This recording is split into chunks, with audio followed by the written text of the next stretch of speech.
అందరికీ నమస్కారం. జై శ్రీరామ్, జై శ్రీకృష్ణ. భగవద్గీత యథాతథము సరళ భాష గ్రంథము. కృష్ణ కృపమూర్తి శ్రీ శ్రీమద్ ఏసి భక్తి వేదాంత స్వామి ప్రభుపాదులు అంతర్జాతీయ కృష్ణ చైతన్య సంఘ సంస్థాపక సర్యులు.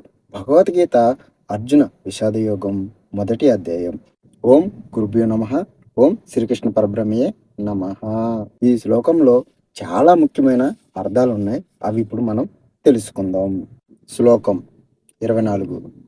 సంజయువాస ఏవముక్తో వృషీకేశో గూఢకేశేన భారత సేనయేరుభయోర్మధ్యే స్థాపయిత్వా రథోత్తమాం.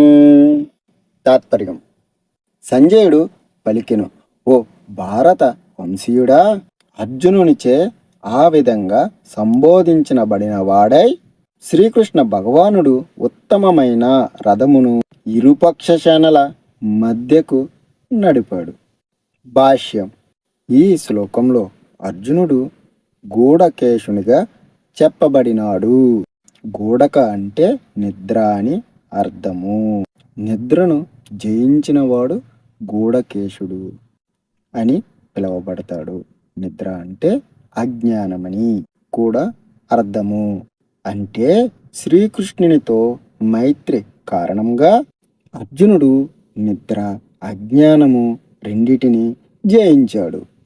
పరమ కృష్ణ భక్తునిగా అతడు శ్రీకృష్ణ భగవానుని క్షణకాలమైన మర్చిపోలేదు. అదే భక్తుని నైజము. మెలకువతో ఉన్నప్పుడు గాని నిద్రలో ఉన్నప్పుడు గాని భక్తుడు శ్రీకృష్ణుని నామ రూప గుణ లీలలను తలచకుండా ఉండలేడు.